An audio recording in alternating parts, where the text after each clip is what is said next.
Starting plants from seeds is a great way to save money. You can jumpstart the gardening season by starting your growing indoors with a few seeds. And it may be your only option for finding some of those new varieties that are not available at your local garden center. Start by gathering all the materials you need. Of course, you're going to need a seed starting mix or a well-drained potting mix. And then you can either purchase or recycle some items to be your planting containers. Some are biodegradable, made from peat or core or even cow manure, believe it or not. Egg cartons, they're a great way to start some smaller transplants. Recycle some food containers like yogurt cups. Just be sure to add some drainage holes. How about newspaper? Roll it up and create your pots. Or those cardboard tubes found inside toilet paper or paper towel containers. Great way to cut them to size, fill them with potting mix, and plant some seeds. Compressed peat pellets or core pellets can be soaked in water. They expand. You have your potting mix, you have your container ready for the seeds. Now I'm going to use this reusable cell pack made from silicone. So all I do at the end of the season, once I transplant, move my transplants out, hose it down, clean it up, and it's ready to go. Whenever you're reusing containers, make sure to sanitize them before planting. Soak them in a 1-part bleach, 9-part water solution for 10 minutes, then rinse with clear water. I filled it with a well-drained potting mix, and I'm going to start some tomato seeds. Now the good news is all the information is on the back of the seed packet. What I'm finding is a lot of companies are not doing that anymore, but putting it on their website.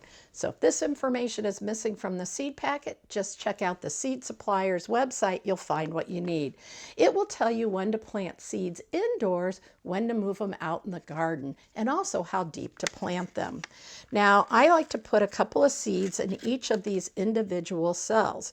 And the reason being is, what if one doesn't sprout? That way I'm sure to have a plant in each one. And sometimes I end up with 3 because some seeds are a little smaller and harder to manage. And then I'm going to tuck them in. Again, check the back of the seed packet because it will tell you how deep. Most seeds like to be planted twice the diameter of the seed deep. And that's important because that'll give them the moisture and the darkness they need to sprout. We are going to gently water. We don't want to wash out those seeds that we've just planted. And you noticed I have a label in there so that I'm sure to remember what that variety was that I planted. Move this to a warm spot until the seeds sprout. Once you see some green, it's time to move it in front of a sunny window, or like I like to do, under artificial lights. You'll grow nice, robust, compact transplants to move out in the garden. Again, check your seed packet for details. Now, once you get true leaves, these are the leaves that look like the mature plant or the plant you would normally purchase. This is an amethyst basil. You can see those are the seed leaves. These are the true leaves. So now it's time to thin them. Remember, I put a couple seeds in each pot, and to thin it to 1, removing those less robust seedlings. And that's what I've done here. Now I know this is a hard thing to do. It's hard for me too. But by having 1 seed per container, you're going to grow a healthier, more vigorous transplant, better suited for the garden. Now, again, the seed packet will tell you when it's time to move those transplants into the garden.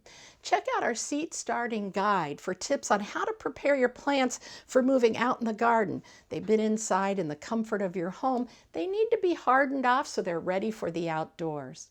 Now, starting plants from seeds is like any endeavor. The more you do it, the easier it gets. And so I bet next year you'll be starting even more seeds indoors for your garden. Enjoy.